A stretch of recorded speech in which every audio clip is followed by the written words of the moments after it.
Bet Aderech, Casa del Camino, presenta en esta conferencia a Rab Mijael Ávila.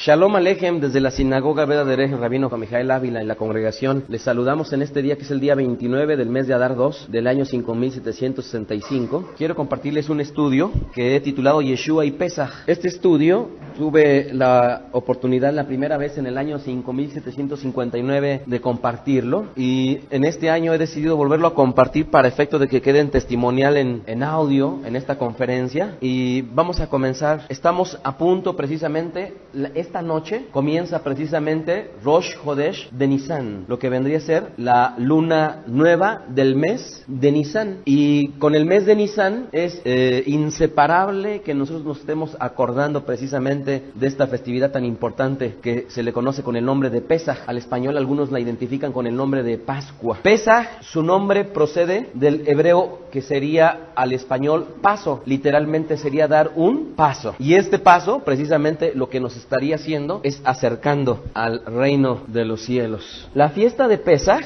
tiene una centralidad especial en el ciclo del año judío, no solo por la cantidad de símbolos que en ella encontramos, sino también porque es una de las tres principales fiestas que está mencionada en las Kitvei HaKodesh, en las Sagradas Escrituras. En esta fiesta, ustedes saben, se recuerda y se festeja la salida de nuestro pueblo de la esclavitud, en la cual se encontraba en la tierra de Misraim, de Egipto. Y este evento precisamente marca el acontecimiento histórico en el cual se presenta por primera vez esta fiesta. La salida de Egipto representa el comienzo del pueblo judío, por un lado, teniendo la oportunidad de revelar al mundo la existencia del Eterno, del Creador, del Rector del universo, y por otro lado, dar testimonio precisamente de la grandeza del Elohim de Israel. La historia de Pesach comienza por lo menos 400 años antes de la salida de Egipto, como lo leemos en la Agadá de Pesach.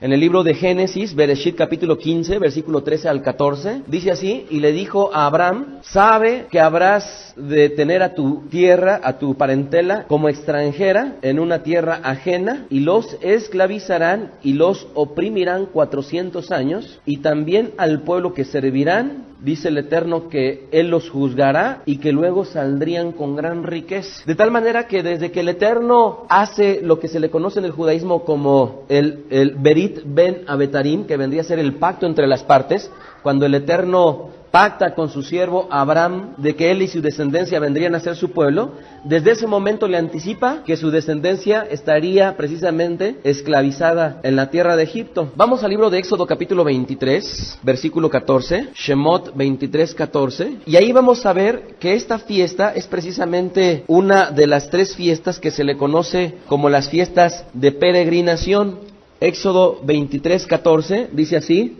3 veces en el año me celebraréis fiesta. Obviamente este es un mandato del Eterno y no precisamente de Moisés. Verso 15, la fiesta de los panes sin levadura guardarás 7 días, comerás los panes sin levadura, como yo te mandé en el tiempo del mes de Abib, porque en él saliste de Egipto, y ninguno se presentará delante de mí con las manos vacías. Segunda fiesta, verso 16, también la fiesta de la siega, los primeros frutos de tus labores, que vendría a ser la fiesta de Shavuot, que hubieres sembrado en el campo, y la fiesta de la cosecha a la salida del año, cuando hayas recogido los frutos de las labores del campo, ¿verdad? Y dice ahí: 3 veces en el año se presentará todo varón delante del Eterno al Señor. Vamos al libro de Deuteronomio capítulo 16, por favor. Devarim 16, verso 1, y dice así la escritura: guardarás el mes de Abib y harás Pesach al Eterno tu Elohim, porque en el mes de Abib te sacó el Eterno tu Elohim de Egipto de noche. ¿Cuándo lo sacó? De noche. Y sacrificarás Pesach al Eterno tu Elohim de las ovejas y de las vacas en el lugar que el Eterno escogiere para que habite allí su nombre. No comerás con ella pan con levadura, 7 días comerás con ella pan sin levadura, pan de aflicción, porque aprisa saliste de la tierra de Egipto para que todos los días de tu vida te acuerdes del día en que saliste de la tierra de Egipto, y no se verá levadura contigo en todo tu territorio por 7 días, y de la carne que matares en la tarde del primer día no quedará hasta la mañana. No podrás sacrificar la Pascua o Pesaj en cualquiera de las ciudades que el Eterno tu Elohim te da, sino en el lugar que el Eterno tu Elohim escogiere para que habite allí su nombre. Sacrificarás Pesaj por la tarde a la puesta del sol, a la hora que saliste de ¿cuándo? De Egipto, ¿verdad? Esto es, ¿cuándo sería la celebración de Pesaj? En la noche, como ya lo vimos, obviamente, a la puesta del sol, cuando da comienzo precisamente el primer día, o mejor dicho, el día. Dice verso 7, y las harás y comerás en el lugar que el Eterno tu Elohim hubiera escogido, y por la mañana regresarás y volverás a tu habitación. 6 días comerás pan sin levadura, y el 7º día será fiesta solemne al Eterno tu Elohim, no trabajarás en él. Si ustedes observaron con detenimiento, dice la Escritura que esta fiesta sería celebrada no en la mañana, no al mediodía, sino sería en la noche. Esto es, aquí es donde está la primera observación. Contrario a los días en los cuales vive el mundo occidental, en los cuales son días de 24 horas que comienzan de las 12 o de las 0 horas de la madrugada hasta las 12 del día siguiente, los días escriturales son de tarde a tarde. Por lo tanto, esta fiesta iba a ser precisamente al comienzo de un día. Esto es, no podría existir esta celebración de la fiesta celebrándose en la mañana, celebrándose al mediodía, sino se debería de celebrar esta fiesta. Cuando lo dice según el verso 1, en el mes de Abib te sacó el Eterno tu Elohim de Egipto de noche, ¿verdad? Hay 4 nombres con los cuales se le conoce a esta fiesta, 4 nombres.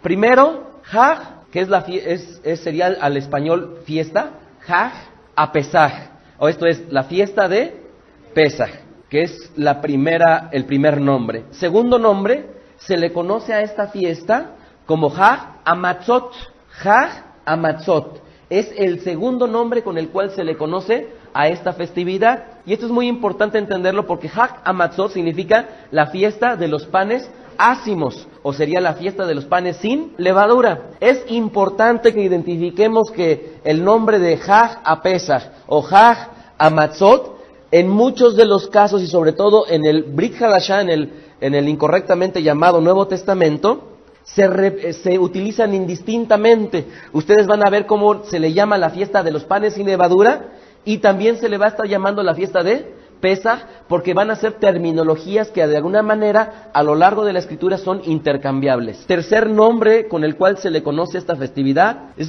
Zman Serateinu o Gerateinu, que sería en la época de nuestra liberación, que por hablar precisamente de la libertad que el Eterno nos da una vez que nos sacó de esclavitud.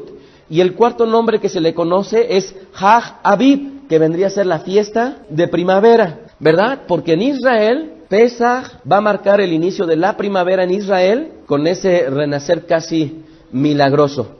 Lamentablemente, todas aquellas personas que vivimos de este lado, pues de alguna manera estamos un tanto alejados precisamente de este inicio de primavera en esa parte de Israel. La pregunta es, ¿cuándo se debe de celebrar esta fiesta? Vamos al libro de Levítico capítulo 23, versículo 5, porque es muy importante determinar que esta celebración obviamente no debe de ser conforme al parecer de algún hombre, de alguna denominación, de alguna corriente religiosa, sino la Escritura habla precisamente cuándo debe de celebrarse. Levítico capítulo 23, verso 5, dice ahí, en el mes primero, ¿cuándo? A los 14 del mes, entre las 2 tardes, dice, Pesaj es de Hashem. Y dice el verso 6, y a los 15 días de este mes es la fiesta solemne de los panes sin levadura. 7 días comeréis panes sin levadura. Si se fijan ustedes, y si yo les preguntara en base a esos 2 versículos, ¿qué día se celebra la fiesta de Pesaj? El 14, ¿así lo dice? ¿Hay capítulo y versículo para avalar que es el día 14? ¿O habría capítulo y versículo para celebrar la fiesta de Pesaj el día 15? ¿Qué fiesta comienza el día 15?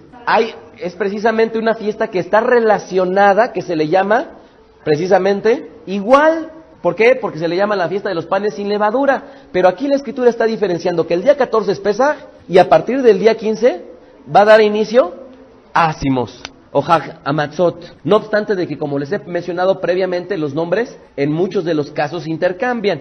Pero es muy puntual que aquí dice que el día 14 entre las 2 tardes es Pesaj. Esto es una primera consideración porque debemos de entender que obviamente si estamos hablando de que el día 14 se debe de celebrar, necesariamente si yo considero que el día 14 pudiera ser un día martes de acuerdo a nuestros días, ¿sí? El día siguiente vendría a ser un día miércoles, como los días de nuestro pueblo están a la mitad exactamente, estaríamos hablando que comenzara la tarde del martes y terminara hasta la tarde del miércoles. Pero desde luego nunca se podría estar celebrando la fiesta de Pesaj porque muy claramente dice que tiene que ser en la noche. ¿Estamos de acuerdo? Entonces, al día siguiente ya no hay noche, porque cuando comienza la noche ya vendría a ser el día 15. Necesariamente debería de ser la noche del día 14, la parte oscura exactamente del día 14. Ahora, ¿cuándo se debe de celebrar entonces el día 14? Vean lo que dice el libro de Números capítulo 9, Números, Bamidbar, Números 9, 5. Voy a leer desde el verso 2. Números 9:2, dice ahí, los hijos de Israel celebrarán Pesaj, ¿cuándo? A su tiempo. La pregunta es, ¿cuándo es su tiempo? Verso 3, el 14º día de este mes. ¿Cuándo? Entre las 2 tardes la celebraréis a su tiempo, conforme a todos sus ritos y conforme a todas sus leyes la celebrarán. Y habló Moshe a los hijos de Israel para que celebrasen Pesaj. Verso 5, celebraron Pesaj en el mes primero, a los 14 días del mes, entre las 2 tardes, en el desierto de Sinaí, conforme a todas las cosas que mandó el Eterno a Moshe, así hicieron los hijos de Israel. Fíjense que es muy puntual la Escritura, que no nos está dando alternativa de cuándo celebrar la fiesta de Pesaj. Dice muy claramente que va a ser a su tiempo. Curiosamente, los 2 años anteriores, la fiesta de Pesaj coincidió con lo que el catolicismo le llama la Semana Santa, que es la semana en la cual el catolicismo identifica como si fuera precisamente la semana de Pascua. Sin embargo, el catolicismo en sus conteos erra porque no son los conteos hebreos. Si se fijan, en esta ocasión es casi un mes de diferencia contra la denominada Semana Santa. Baruch Hashem, porque eso nos hace separarnos del sincretismo de la Iglesia y de la hegemonía de la Iglesia Católica Romana, porque de alguna manera la Iglesia Católica Romana celebran precisamente la fiesta de Pesaj a destiempo. No en su tiempo, no lo están celebrando en el mes de Nisan, no lo están celebrando el día 14, lo celebran conforme al conteo que bien les parece. Pero en la Escritura dice muy claramente cuándo se debería de celebrar el día 14 del mes de Nisan. El libro de Éxodo capítulo 12, verso 17,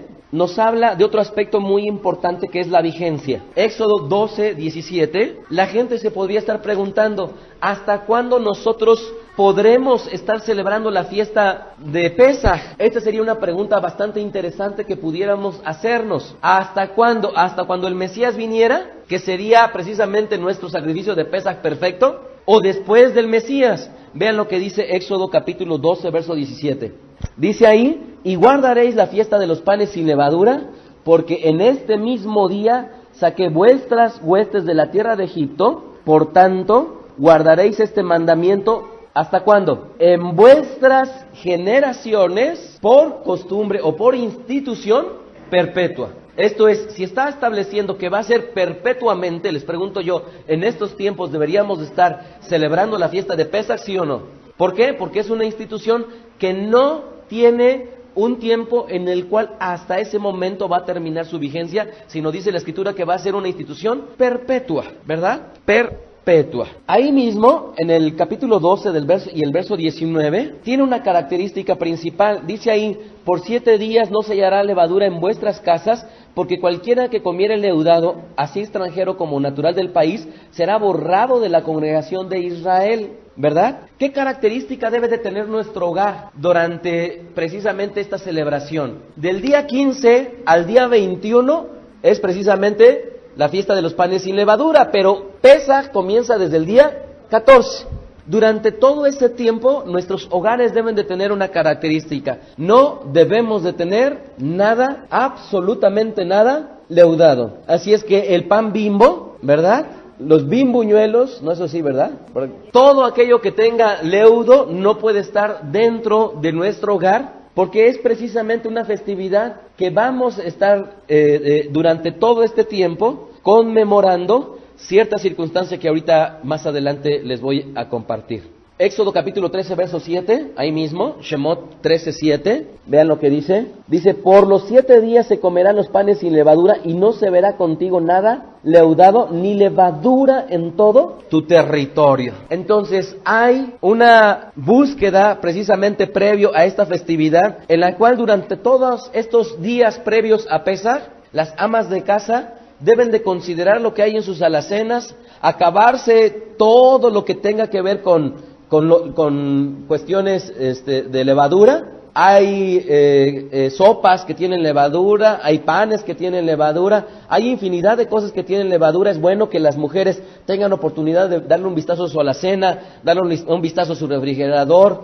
y todo lo que tenga, consumirlo, porque llegando precisamente previo al día 14, en nuestras casas no debe de existir absolutamente nada con levadura. Hay una práctica de la tradición de nuestro pueblo, que se le llama el Bedikat Hametz. ¿Qué es el Bedikat Hametz? Es la búsqueda de Hametz, en la cual hay una bendición que se hace previo a que los padres de familia tomen 10 pedacitos de pan y los escondan en su casa, con el objetivo de que sus hijos más pequeños vayan y busquen, y con este sencillo juego aprovechen para verificar si en la casa no hay algún rastro precisamente de levadura. La bendición que se hace tradicional previa a ellos, además del Baruch Atah Adonai tradicional que conocemos, concluye con Al Biur Hametz. Esa es la bendición con la cual termina precisamente el Bedikat Hametz. ¿Qué es el Hametz? De alguna manera es el Hametz vendría a ser una parte fundamental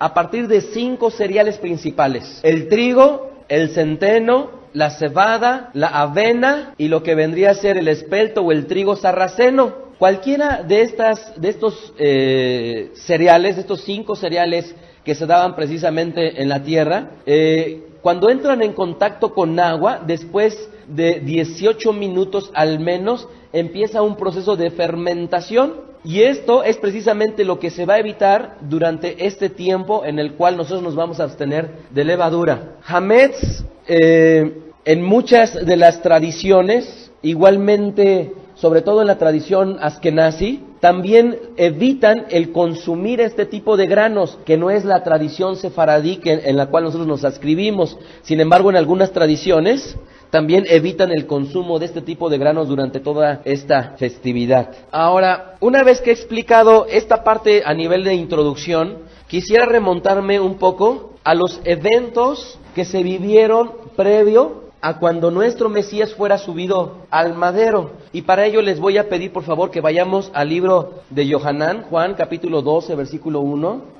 Yohanan 12, 1. Porque esta festividad debemos de considerar que si nuestro Mesías estaba por ahí del año número 33 de su vida, él debió de haber celebrado esta festividad ¿cuántas veces? 33 desde luego, 33 veces. Entonces vamos al libro de Yohanan, capítulo 12, versículo 1, en donde encontramos parte de este registro histórico al respecto de la última semana que vivió nuestro amado Yeshua Mashiach. Versículo 1 de Juan 12, 6 días antes de Pesaj, vino Yeshua a Betania, donde estaba Lázaro, el que había estado muerto, y a quien había resucitado de los muertos. Y le hicieron allí una cena. Marta servía a Lázaro y era uno de los que estaban sentados a la mesa con él. Entonces Miriam tomó una libra de perfume de nardo puro de mucho precio y ungió los pies de Yeshua y los enjugó con sus cabellos,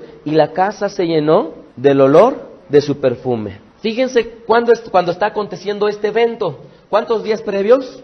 6 días previos.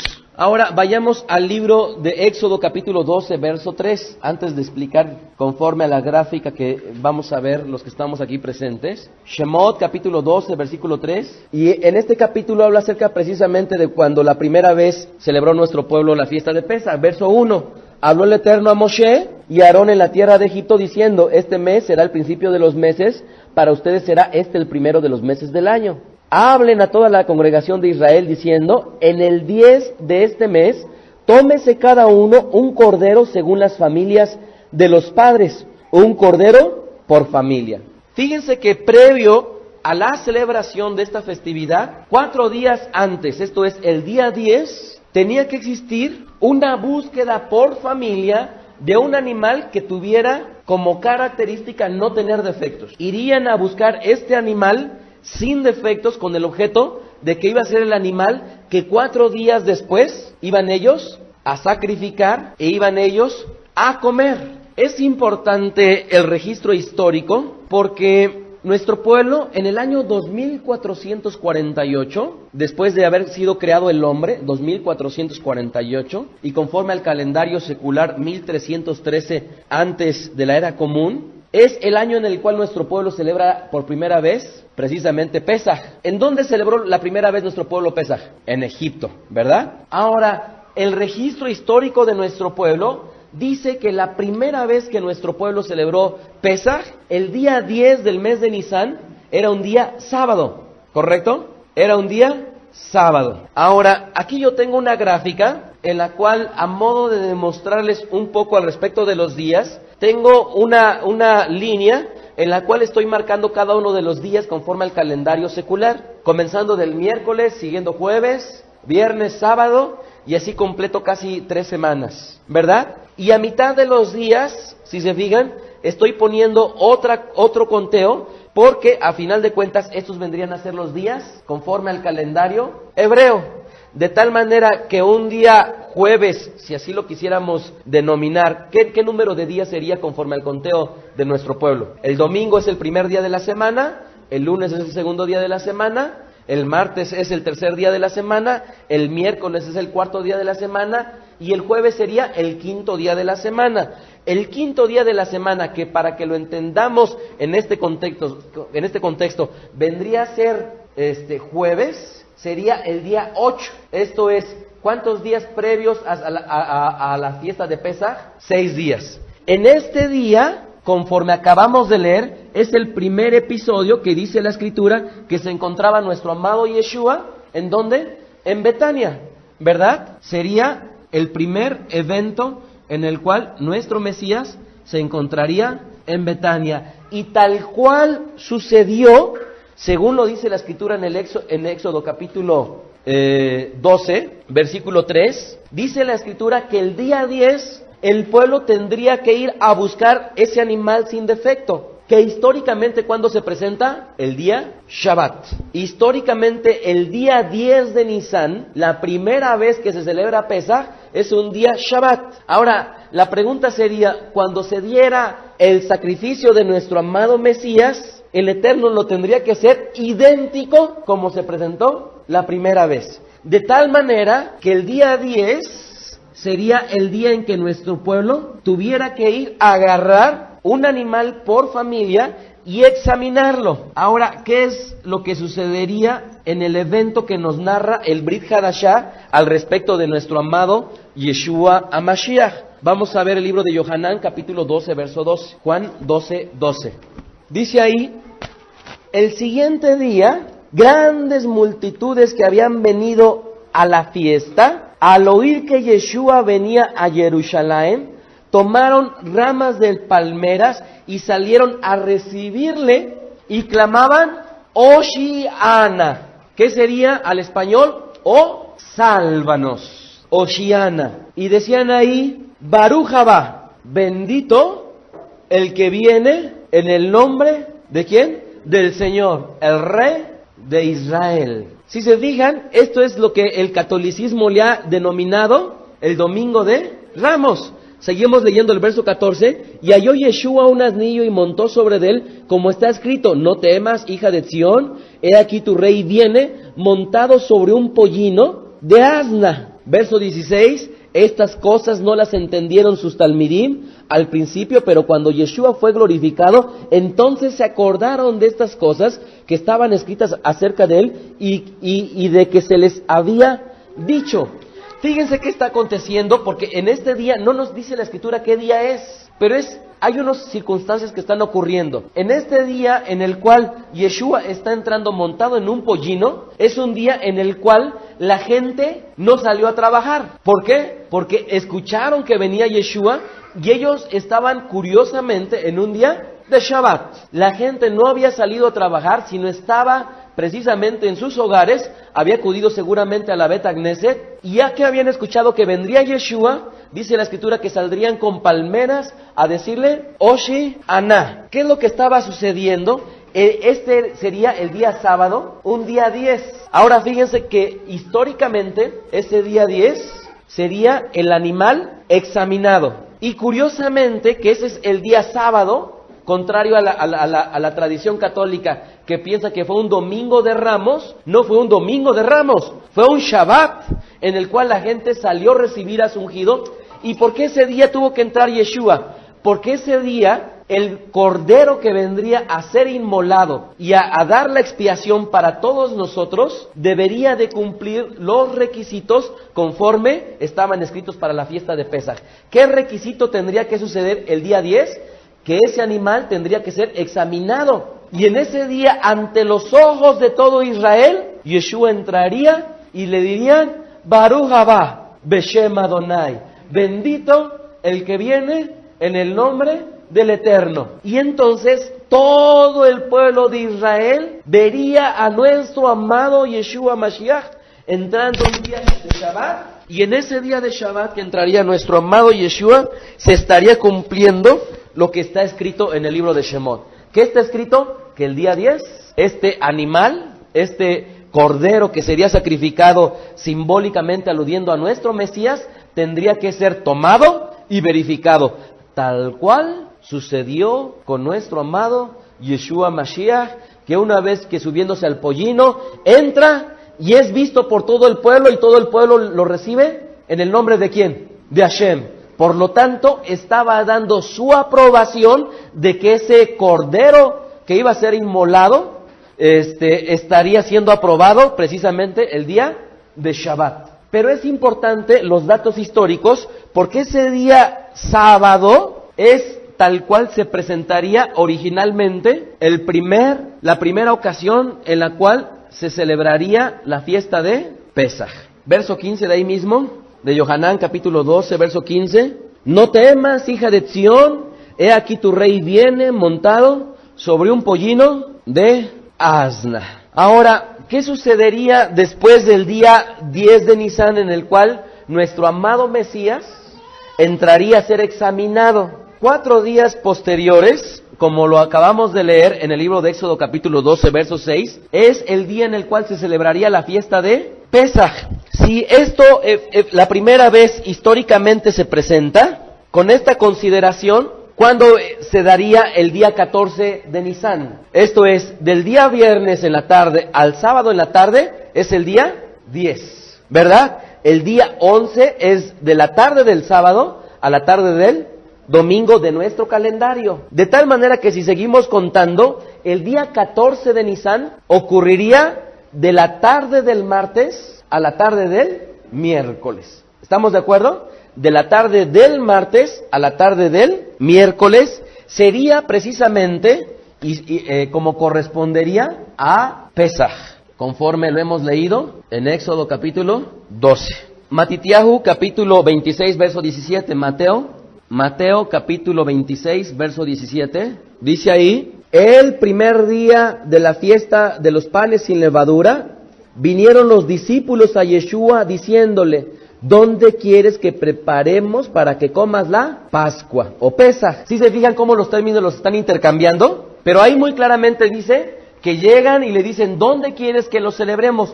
¿Cuándo iban a llegar ellos? Verso 18. Y él les dijo, id a la ciudad a cierto hombre y decirle, dice el maestro, mi tiempo está cerca, en tu casa celebraré Pesaj con mis discípulos, mis talmidim, Y los Talmidim hicieron como Yeshua les mandó y prepararon Pesaj. Cuando llegó la noche, se sentó a la mesa con los 12. Nuevamente entonces, conforme a la primera vez que ocurre en la salida de Mizraim, que es el día de sábado 10, el día martes en la tarde, conforme al calendario de nosotros, vendría a ser precisamente la cena, que es en la cual Yeshua se levanta y dice que en la noche Él vino y cenó, si lo estamos leyendo ahorita ahí, ¿verdad? Entonces, esto vendría de alguna manera a darnos o a vislumbrar precisamente cuál sería la celebración, porque de alguna manera este evento, de acuerdo al cristianismo, vendría a ser una institución del Mesías, cuando en realidad Yeshua no vendría a instituir lo que le denominan la Santa Cena. Y como he comentado en otras ocasiones, no existe tal frase a lo largo de las Escrituras. No hay ninguna frase, ningún pasaje que pueda decir Santa Cena. Si acaso hay un título puesto por hombres que previo a todo esto le incluyeron Santa Cena. Pero sería incorrecto nombrarle nosotros mismos a una cena santa cuando no existe ningún registro en la Escritura que le llame cena santa. A lo más que podríamos denominar sería la cena del Señor, que esa sí sería una terminología que está en la palabra del Eterno, pero esa cena del Señor, ¿cuál sería? Pesaj. ¿Estamos de acuerdo? Sería Pesaj. Bien, vamos a Lucas 22:39. Lucas 22:39. En esta ocasión, en este versículo que vamos a leer, ya ha sucedido todo lo de la cena, y dice ahí, verso 39 de Lucas 22, y saliendo se fue, como solía, obviamente ya había, dice ahí, al monte de los olivos, y sus discípulos le siguieron. Cuando llegó a aquel lugar, les dijo, orad que no entréis en tentación, y él se apartó de ellos a distancia, como de un tiro de piedra, y puesto de rodillas, oró, diciendo, Padre, si quieres, pasa de mí esta copa, pero no se haga mi voluntad, sino la suya. En este momento que estamos nosotros leyendo, Yeshua ya se había reunido con sus talmidim, ya había llevado toda la celebración conforme al Seder, al orden de Pesaj, ya habían compartido, ¿se acuerdan ustedes? Dice la Escritura que él tomando el pan lo partió, lo repartió a sus discípulos, tomando la copa la alzó y la bendijo. Todo esto, esta forma de celebrar la fiesta de Pesaj, no está escrita la forma en cómo se celebra ni en el Tanaj, y la única referencia que tenemos es lo que hizo Yeshua en el Brit Hadashah. La pregunta es, Yeshua, ¿de dónde agarró el tomar un pan y partirlo? ¿De dónde agarró tomar una copa y levantarla? No hay ningún rastro que en la fiesta de Pesaj se tome vino. Sí hay rastro de que en la fiesta de Pesaj, en el Tanaj, se come pan con levadura, pero en ningún lugar hay que se debe de partir el pan. Toda esta forma de cómo se debe de celebrar la fiesta de Pesaj, acabamos de leer que el Eterno le dijo a Moshe que el pueblo tendría que celebrarlo conforme a todas las ordenanzas que el Eterno le había dado a Moshe. ¿En dónde está esta parte de cómo se debe de celebrar? Cuando la gente está desprovista de todo contexto hebreo, nunca va a poder identificar cómo es que se lleva a cabo la celebración de Pesaj. Ha habido una gran problemática porque muchas corrientes cristianas han tergiversado esto que se le denomina en la Escritura la fiesta de Pesaj. ¿Por qué? Porque hasta ahorita todas las corrientes cristianas que creen tanto en el Brit Hadashah como dicen creer en el Tanaj, no se han logrado poner de acuerdo cuándo deben de celebrar ellos lo que ellos le denominan la Santa Cena. Por ahí, algunos, como en el catolicismo, celebran ellos la Santa Cena o la Santa Eucaristía, ¿cuándo? Cada vez que se reúnen. Otras corrientes denominacionales lo celebran el primer domingo del mes, otras lo celebran el último domingo del mes, otro el primero y el tercero, otros cada 3 meses, otros cada 2 meses, otros una vez al año. Pero a final de cuentas, de todas las corrientes que dicen creer en las Escrituras, no se han podido poner de acuerdo al respecto de cómo y cuándo deben de celebrar. Ya ha habido tal tergiversación de esto, que Yeshua, habiendo cenado, lo que se ha hecho hoy ha sido una manipulación de todo esto, porque pudiéramos decir, la gente habitualmente cuando dice que está celebrando lo que Yeshua hizo, está cenando, pudiéramos decir no. ¿Por qué? Porque está desayunando, porque la pregunta es, ¿lo hacen en la noche? No, cuando hacen sus cultos a las 10 o a las 11 de la mañana, ¿cuándo lo hacen? Pues precisamente lo están haciendo en la mañana. ¿Alguna vez lo cenan? No. Pudiéramos decir, lo están desayunando, pero ni siquiera podríamos decir que lo desayunan, porque pudiéramos decir, es un tentempié. ¿Por qué es un tentempié? Porque al final de cuentas están agarrando un poquito de pan y un poquito de jugo de uva. Pero llegan al extremo de agarrar pan Bimbo y cortarlo con tijeras, hacer cuadritos y repartir a la gente diciéndoles que ese es el cuerpo de Yeshua. Cuando Yeshua lo que hizo en el momento en que celebró, era indispensable que el pan que iban a comer era un pan no leudado. Nunca pudo haber agarrado un cuadrito de pan Bimbo y estárselo jambando, comiendo, cuando en realidad esto iba en contra de la voluntad del Eterno. ¿Sí se dan cuenta ustedes? Entonces, lo que hacen las prácticas cristianas es, a final de cuentas, ni siquiera es una burda imitación de lo que hace del mandamiento escritural, sino es una burda imitación del catolicismo romano, que esto es en realidad la parte triste y lamentable. Muchas veces el cristianismo se jacta de tener la verdad, pero cuando llega el momento de confrontarlos con estas verdades, son verdades que no les convienen a ellos tomar, son verdades que a ellos no les convienen adoptar y prefieren seguir, en lugar de cenando la cena del Señor, desayunándola. Y en lugar de desayunándola, haciendo un tentempié. Y en lugar de todo eso, profanando, porque además de todo, no lo hacen en su tiempo. ¿Cuándo lo hacen?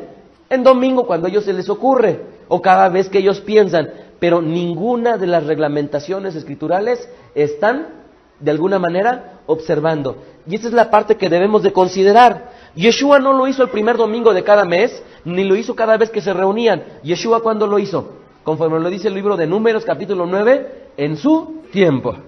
Entonces, una vez que Yeshua precisamente estaba él terminando de cenar, y conforme la tradición, una vez que se termina la cena, y los que no la han podido vivir con nosotros, y ahora que celebremos la fiesta de Pesaj, vamos a concluir con una parte que se le llama el Alel, que vendría a ser unos salmos que se leen para finalizar esta parte del Seder. Yeshua dice que él fue precisamente al monte a orar, ¿verdad?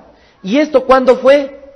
¿Qué día para conforme al calendario actual? Él cenó precisamente la tarde del martes. Alguna vez platicaba por ahí Edgar que había visto en Discovery o en ¿dónde era? En National Geographic, de unos beduinos que hasta la fecha todavía están esperando con todos los animales preparados y listos para que se dé el comienzo del día 14, inmediatamente los inmolan y los están ingestando, dándonos con esto precisamente a demostrar que es posible que comenzaba el día 14, ya todo estaba tan coordinado y tan planeado, que se sacrificaba, se comía el animal, y tal cual sucedió en la tierra de Misraim, todavía ellos de noche partieron. Esto es, ¿cuántas horas tenían? Si pudiéramos estar estimando que la noche caería por ahí de las 6 de la tarde, para hacer un número redondo, tendrían de oscuridad 7, 8, 9, 10, 11, 12, 1, 2, 3, 4, 5 y tal vez 11 o poquito más de 11 horas de oscuridad, en los cuales nuestro pueblo estaría cenando y estaría alistándose precisamente para salir. Nuestro Mesías estaría cenando, y por ahí ya de muy caída la noche, una vez que ellos terminarían todo el Seder de Pesaj, que como ustedes lo van a vivir, es un Seder que dura bastantes minutos, Yeshua terminaría de cenar, se iría precisamente a orar, y es en el momento en el cual el libro de Lucas registra que él estaría pidiéndole al Eterno que lo librara. Verso 47 de Lucas 22, mientras él aún hablaba, se presentaba una turba, y el que se llamaba Yehudá, uno de los 12, iba al frente de ellos y se acercó hasta Yeshua para besarle. Entonces Yeshua le dijo: Yehudá, ¿con un beso entregas al Hijo del Hombre? Viendo los que estaban con él lo que había de acontecer, le dijeron: Señor, ¿heriremos a espada? Y uno de ellos hirió a su siervo, a un siervo del Cohen Agadol, del sumo sacerdote, y le cortó la oreja derecha. Entonces respondiendo Yeshua dijo: basta, ya dejad.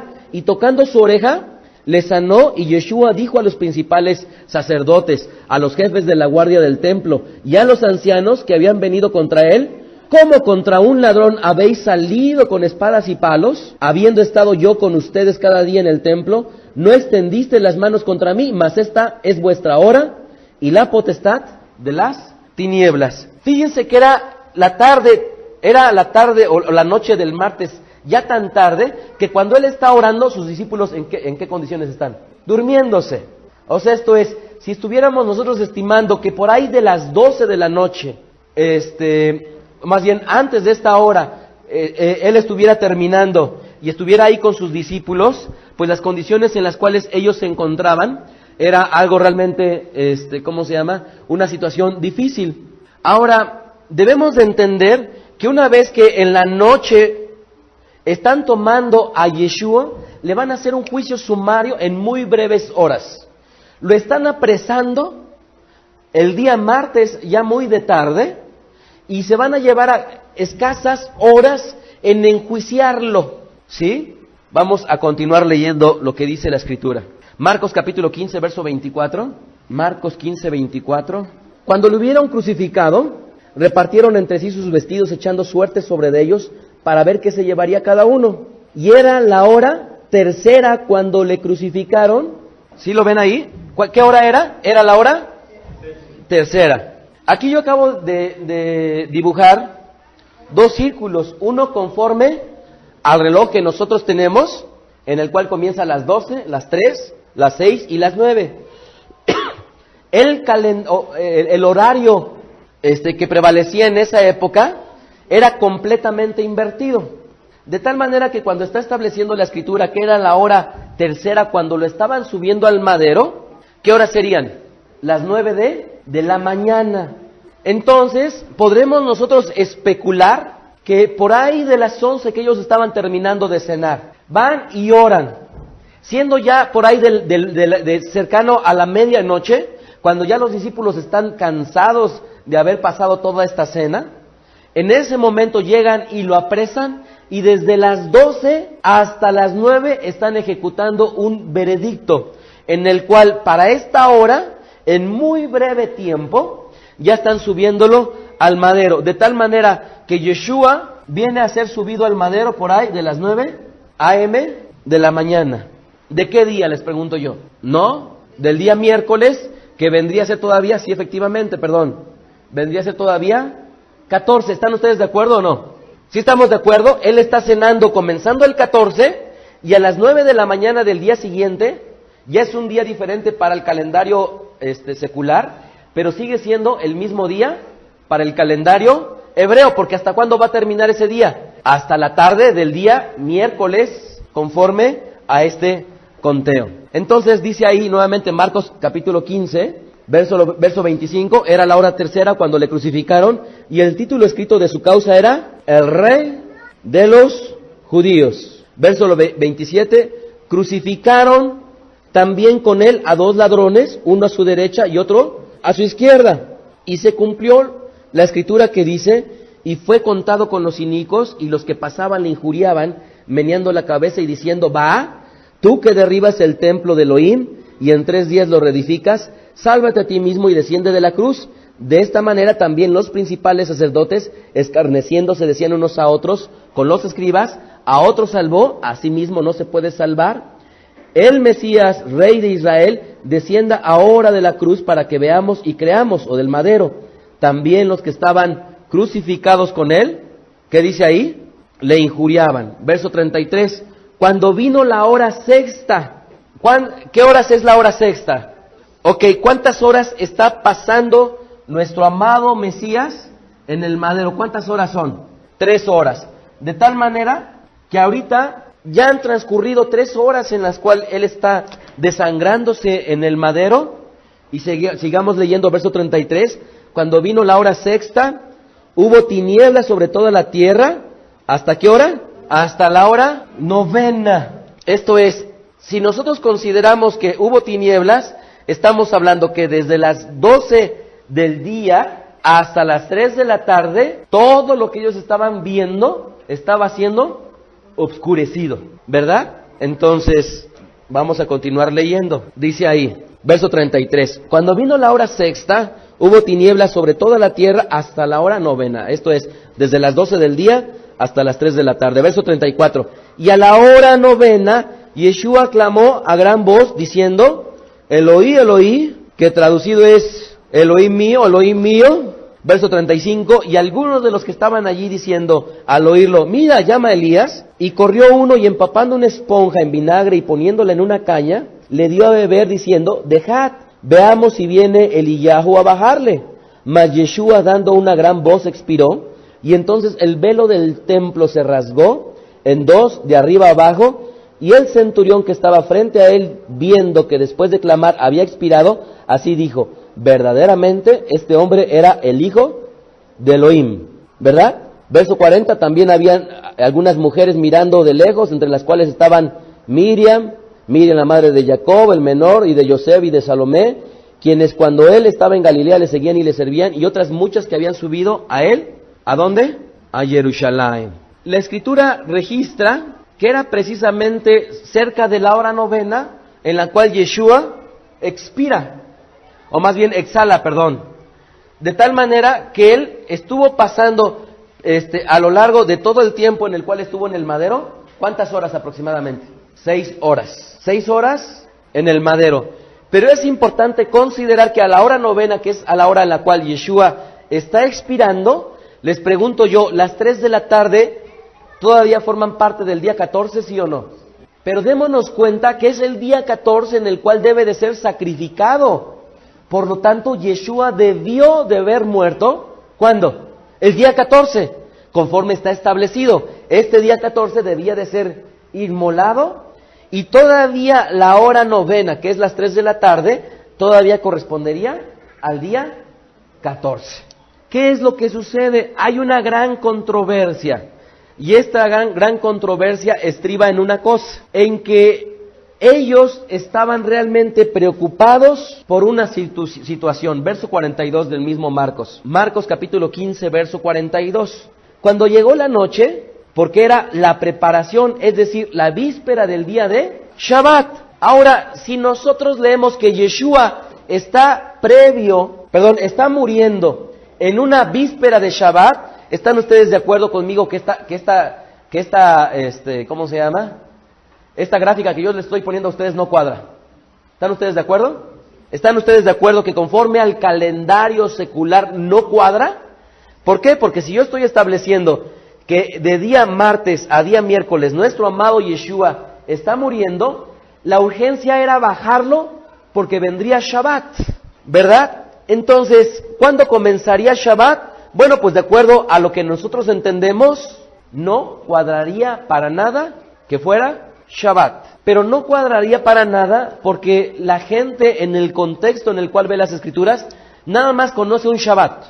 ¿Cuál Shabbat? El Shabbat conforme al séptimo día de la semana. Sin embargo, es importante conocer que conforme a la escritura, el Shabbat conforme al séptimo día de la semana no es el único. Y esta es la parte que les voy a explicar para que entendamos esto que está escribiéndose en la palabra. Vaikra, Levítico capítulo 23, verso 7. Levítico 23, verso 7. ¿Ya lo tienen? Levítico. Entonces dice el verso 6 de Levítico 23. Y a los 15 días de este mes es la fiesta solemne de los panes sin levadura al Eterno. 7 días comeréis panes sin levadura. Correcto, déjeme hacer una aclaración hasta aquí. El día 14 era el día correspondiente a Pesaj. Bien. Ahora, a partir del día 15, 7 días estaría juntamente.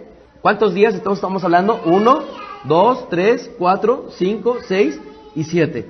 7 días. A partir del día 15 sería este versículo que en el hebreo le denominaríamos Amatzot.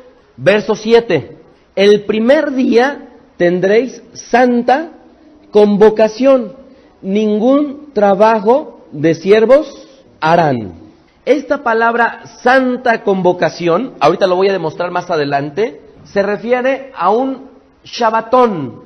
En el hebreo existe la palabra Shabbat y existe también la palabra Shabbatón. ¿Qué sería la palabra Shabbatón? Es un Shabbat de Shabbats. ¿Qué característica tiene los días de fiesta? Las mismas exactamente que un día de Shabbat, pero con una característica que algunas veces equivaldrán conforme al séptimo día de la semana, pero otros tantos no necesariamente serán conforme al séptimo día de la semana.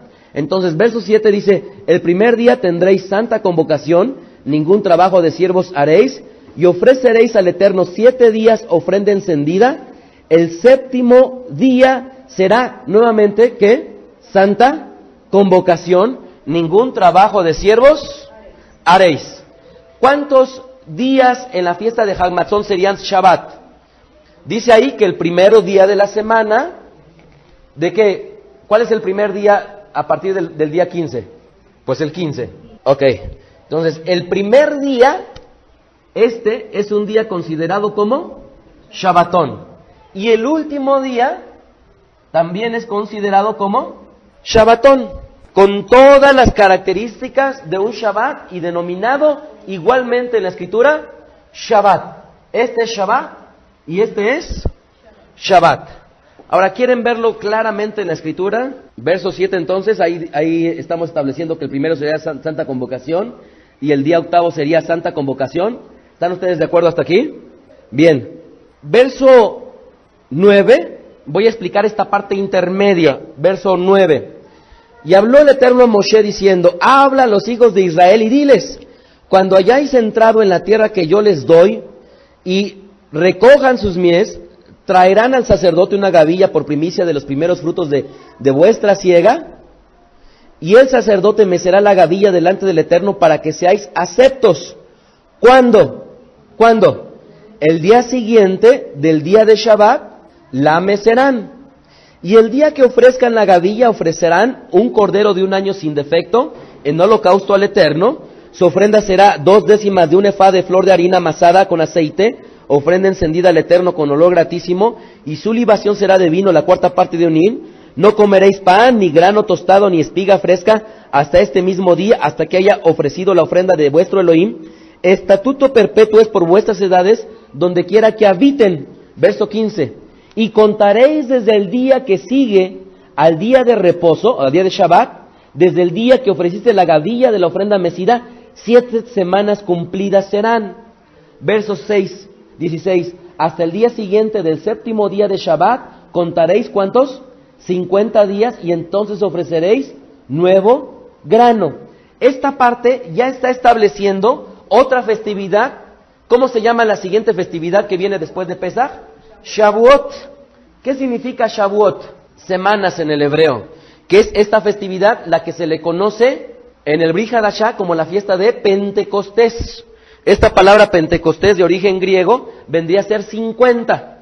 La escritura nunca dice el día en el cual se va a celebrar la fiesta de Shavuot. Solamente da una característica. ¿Qué característica? Comenzando la fiesta de los panes sin levadura a partir del día 15, el día siguiente de reposo se van a contar 50 días. Y contándose esos 50 días, el día 50 va a ser la fiesta de Shavuot. ¿Qué día? Después de contar 50.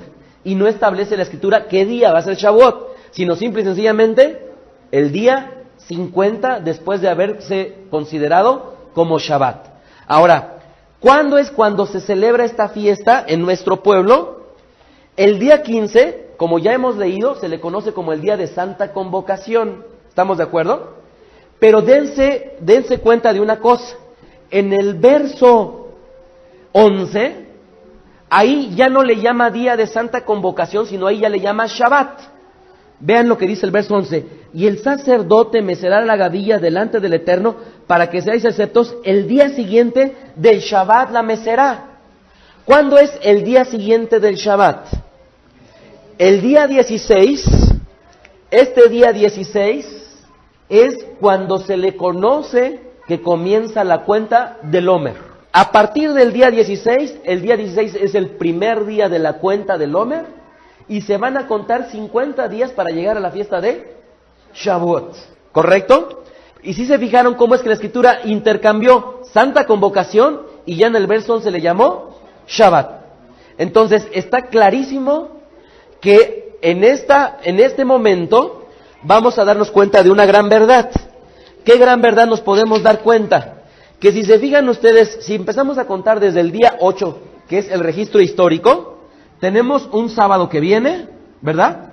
Después tenemos otro sábado conforme a la fiesta. ¿Están ustedes de acuerdo? Y luego tendremos otro sábado conforme al séptimo día de la semana. Y después tenemos otro sábado conforme al último día de la fiesta de Hag Matzot. Y luego tendríamos otro sábado conforme al séptimo día de la semana. Si se fijan ustedes, si consideramos 1 y 2 semanas, en el transcurso de 2 semanas tenemos 1, 2, 3, 4 y 5 Shabbats. ¿Sí se dieron cuenta ustedes? En el transcurso de 2 semanas, cuando en realidad solamente deberíamos de tener 3 Shabbat, hay 5. Pero hay 3 conforme al día séptimo y hay otros 2 conforme a lo que vendrían a ser estos días denominados de santa convocación, denominados por la escritura Shabbat, o en algunas ocasiones, en algunos versículos se le llama Shabbatón. Cualquiera de las 3 acepciones son definidas precisamente para denominar estos importantes días de fiesta. De tal manera que si ustedes observan, conforme al conteo que yo les estoy haciendo, de ninguna manera está contradiciendo. ¿Por qué? Porque Yeshua está siendo subido la tarde del miércoles, previo a comenzar el día 15. ¿Y el día 15 qué día era? Era conocido como Shabbat. Si regresamos entonces nosotros a leer el Brit Hadashah, verso Yohanan capítulo 19, verso 31, Juan 19, 31, dice ahí, entonces los Yudim, por cuanto era la preparación de la Pascua, si se fijan cómo están intercambiándolo, cuando ya Yeshua ya lo había cenado, ahora le vuelven a denominar aquí, dice, a fin de que los cuerpos no quedasen en el madero, en el día de Shabbat, pues aquel día de Shabbat, ¿cómo le llama ahí? De gran solemnidad. ¿Cómo le llamó el libro de Levítico? Santa convocación, y aquí le llamó gran solemnidad. Y rogaron a Pilato que se le quebrasen las piernas y fuese quitado de allí. Entonces, nuevamente, este evento en el cual Yeshua Mashiach, al igual que la primera vez históricamente, se presenta el día 10 en un día de Shabbat, el día martes en la tarde a miércoles es el día 14, él cena previo, en la noche del día martes, al día miércoles se les hace todo el día juicio, 6 horas está en el madero. Aproximadamente, ¿en cuántas horas lo enjuiciaron? Si nosotros consideramos que lo apresaron a las 12 de la noche, de las 12 a las 9 que ya lo están subiendo, ¿cuánto tiempo duró su juicio? ¿Cuántas horas? De las 12 hasta las 9 de la mañana, 9 horas. Hagan de cuenta que en un transcurso aproximadamente de 8 horas se hace el juicio a Yeshua, lo enjuician y entonces en ese momento ya lo suben al madero. Pasa el 6 horas en el madero y muere todavía siendo el día 14. Pero lo tienen que bajar porque vendría un día de Shabbat. ¿Qué día de Shabbat? Conforme al séptimo día de la semana no, sino conforme al día primero del día 15, llamado de gran solemnidad, que sería Hag Amatzot. Bien, ahora lleguemos a una parte que a final de cuentas viene a ser en extremo controversial, porque esto, ¿están ustedes de acuerdo? Que en el cristianismo se ha enseñado por generaciones que Yeshua muere un día viernes. ¿Por qué? Porque su lógica no les da para más, porque lo único que conocen es un Shabbat. De tal manera que supuestamente Yeshua muere el día viernes. ¿A qué horas? ¿A qué horas muere Yeshua el viernes? Según el concepto católico. Pues igualmente, ¿no? A las 3 de la tarde. A las 3 de la tarde del día viernes, supuestamente.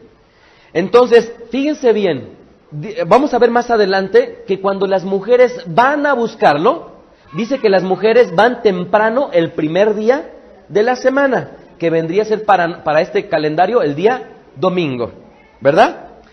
Y se conceptualiza en el cristianismo, llámese denominación bautista, metodista, presbiteriana, que Yeshua resucita en la madrugada del domingo. ¿Están ustedes de acuerdo? Eso es lo que habitualmente se enseña. En la madrugada del domingo resucitó su Jesús, su Mesías.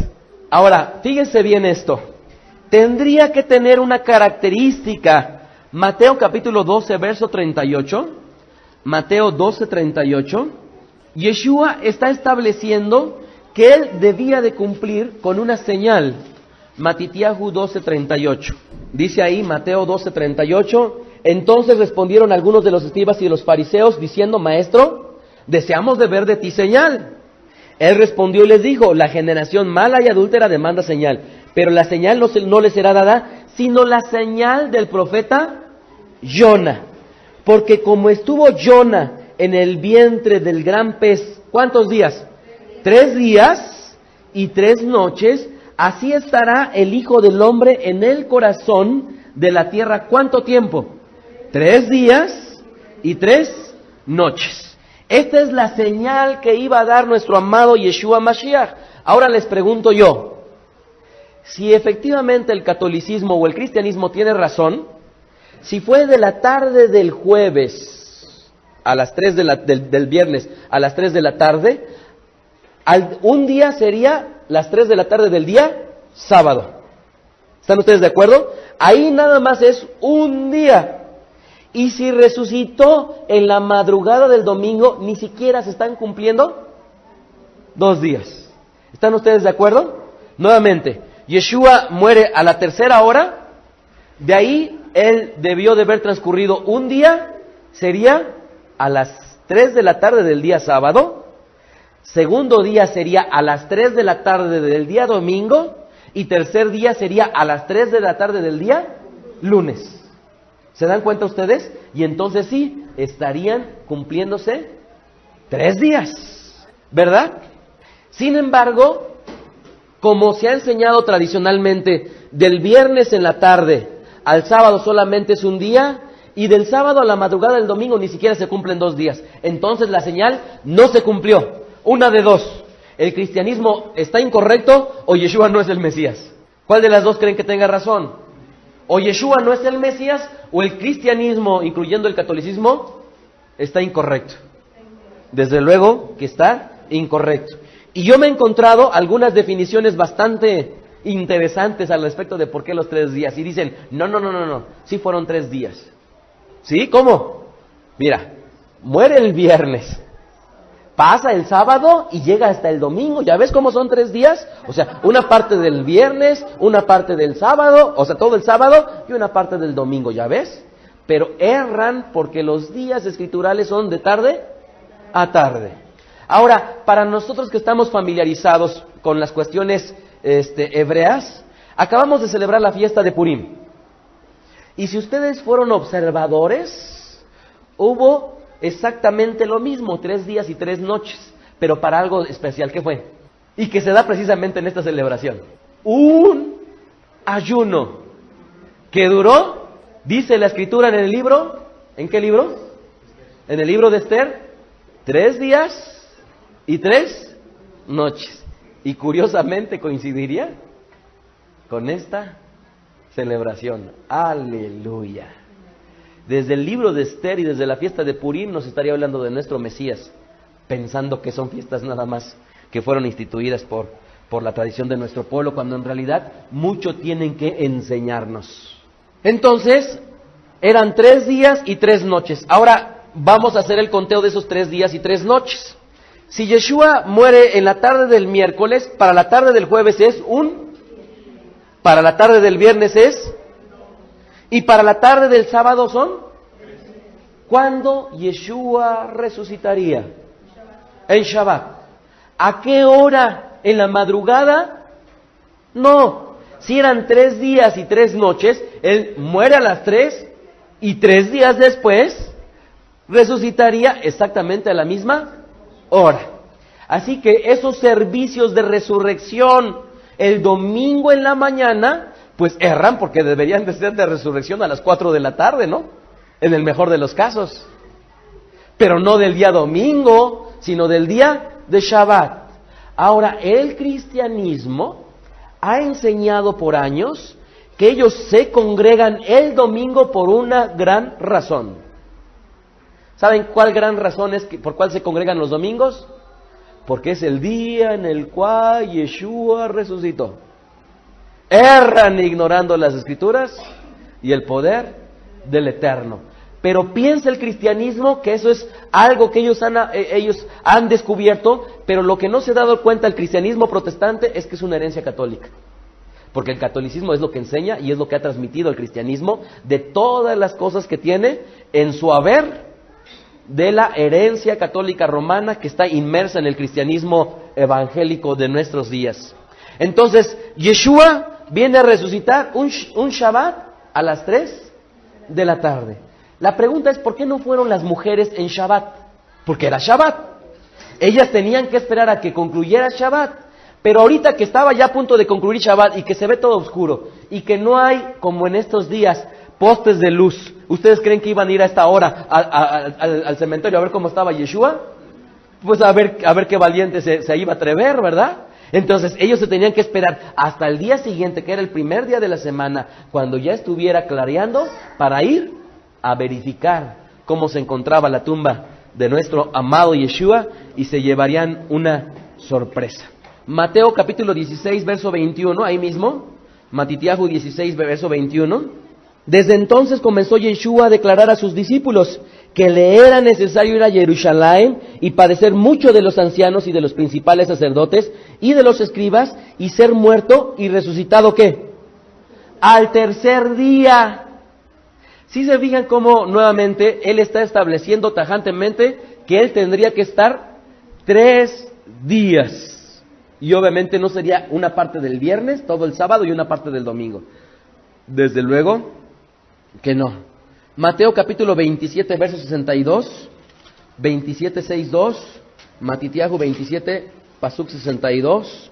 Al día siguiente, que es después de la preparación, se reunieron los principales Coanim y los fariseos ante Pilato, diciendo: Señor, nos acordamos que aquel engañador dijo, viviendo aún, después de 3 días resucitaré. Fíjense bien que esto que estamos leyendo aquí, dice que los principales sacerdotes, ellos se están reuniendo, ¿saben cuándo? Como este día, el día 15 era un día de Shabbat, ellos vienen y se reúnen precisamente este día para decir aguas. ¿Por qué? Porque dijeron que ese engañador iba a resucitar al tercer día. ¿Cuándo es cuando ellos se están reuniendo?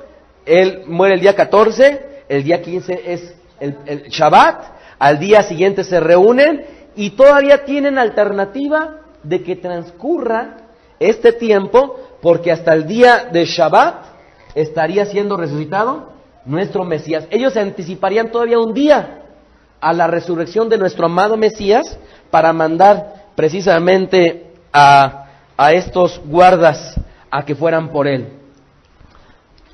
Entonces, nuevamente verso 63, diciendo: Señor, nos acordamos que aquel engañador dijo, viviendo aún, después de 3 días, resucitaré. Manda pues que se asegure el sepulcro hasta el tercer día, no sea que vengan sus discípulos de noche y lo hurten. ¿Hasta qué día querían que se guardara ese sepulcro?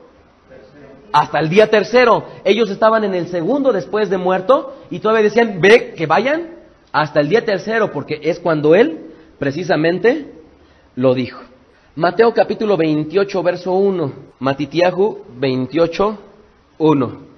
Pasado el día de Shabbat. Pasado el día de Shabbat. ¿Qué Shabbat?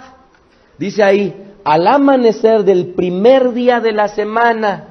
Ahí ya no está hablando de un Shabbat de fiesta, sino ahí está estableciendo, pasando el Shabbat, el primer día de la semana. Esto es, este primer día de la semana, lo que vendría a ser para nosotros en la madrugada del domingo.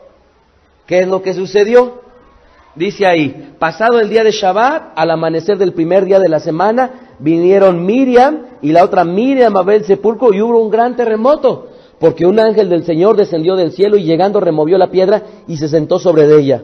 Su aspecto era como un relámpago y su vestido blanco como la nieve, y de miedo de él, los guardas temblaron y se quedaron como muertos. Mas el ángel respondiendo dijo a las mujeres: no teman ustedes, porque yo sé que buscan a Yeshua, el que fue crucificado.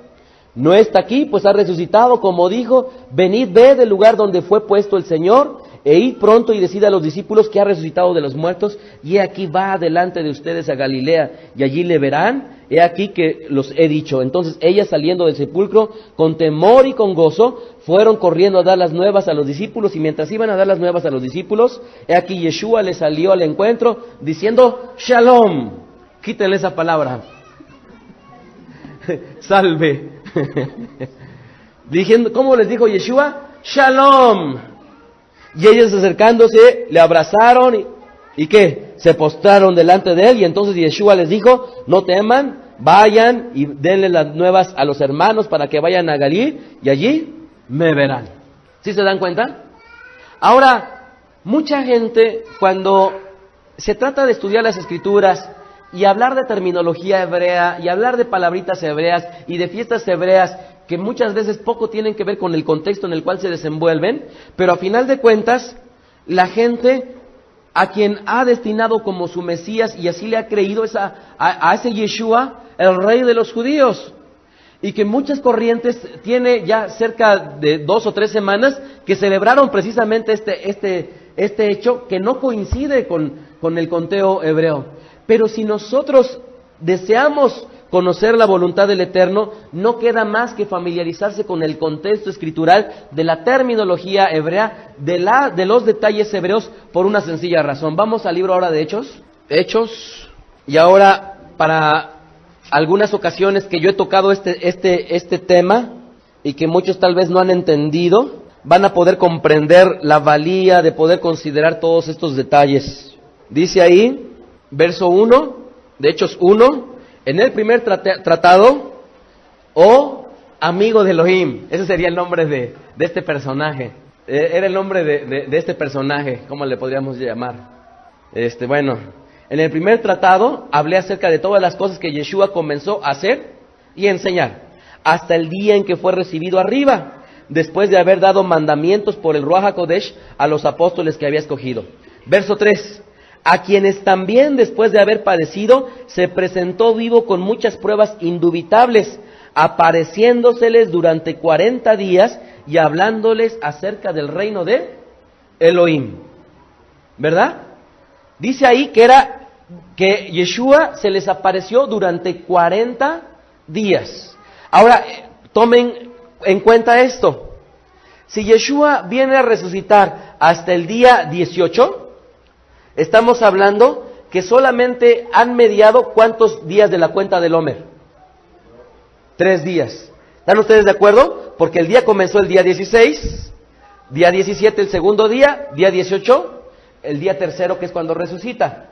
Y si Él se aparece 40 días, estamos hablando que 40 más 3 son 43. ¿Cuántos días falta para que se celebre la fiesta de Shavuot? 7 días, porque la fiesta de Shavuot se celebra el día 50. Entonces, la parte que está narrando, y es cuando Yeshua va a ascender, ¿qué día es? Es el día 43. Y Él, en el día 43, les dice a sus discípulos, verso 4, y estando juntos, les mandó que no se fueran de Jerusalén, sino que esperaran la promesa del Padre, la cual les dijo, oyeron de Él. Y continúa diciendo, y esta promesa se vendría a cumplir, el capítulo 2, verso 1, del libro de Geburot, Hechos 2:1. Cuando llegó el día del Pentecostés, que es el día de Shavuot, estaban todos unánimes juntos, ¿verdad? Y entonces es el día en el cual, de alguna manera, se hace una realidad visible para ellos, esta promesa que el Eterno les había dado, de que serían inmersos, serían llevados a la Tevilá, pero una Tevilá no en agua, sino una Tevilá en el Ruach HaKodesh. Y esto sería imposible entenderlo si no conocemos todo este trasfondo. ¿Se dan ustedes cuenta que estamos muy limitados si solamente queremos ver la perspectiva de la Escritura desde una perspectiva contemporánea y occidental y sin considerar lo que la Escritura dice? Entonces, es para esto, todo esto es muy importante entender que la Escritura está estableciendo que no existe nada más un Shabbat, sino existen varios Shabbat o Shabbatot, y esto mucho dependería precisamente si hay fiestas que están inmersas precisamente detrás de todo ello. Ahora, debemos de recordar una cosa, y con esto quiero terminar. Vamos al libro de Marcos capítulo 2, verso 27, y con esto termino. También les dijo, el día de Shabbat fue hecho por causa del hombre, y no el hombre por causa del día de Shabbat. Verso 28. Por tanto, el Hijo del Hombre es Señor aún, quiten la palabra aún, el Hijo del Hombre es Señor del Shabbat. Y cuando vino Yeshua y estuvo en medio de nosotros, ¿cuándo sanaba? En Shabbat. Y la gente, ¿qué decía? Los fariseos, es que ¿cómo te atreves a sanar en Shabbat? Y aún todavía el Sidur se opone a que existe sanidad en Shabbat. Pero el Eterno, en su palabra, dejó muy claro que este día es el día del Hijo del Hombre, y en el cual las bendiciones del Eterno están para nosotros por causa de la vida y la obra de nuestro amado Yeshua HaMashiach. De tal manera que no nada más es un día santo en Shabbat, sino además es el día en el cual al Eterno le plació dejarlo, y no nada más que resucitar a su Hijo en Shabbat, no, sino que fuera precisamente reconocido esta honra que se merecía el Mesías, el Redentor de cada uno de los que hemos creído en Él. Desde la sinagoga Bet Aderech, el rabino Mijael Ávila. Escuchaste a Rab Mijael Ávila. Para conocer más de sus conferencias, visita la página betaderech.com. Síguenos en las redes sociales, YouTube, Facebook, Twitter. Búscanos como Mijael Ávila. Si deseas adquirir alguna conferencia o estudio particular, escríbenos al correo mijael@betaderech.com. Shalom Alejem.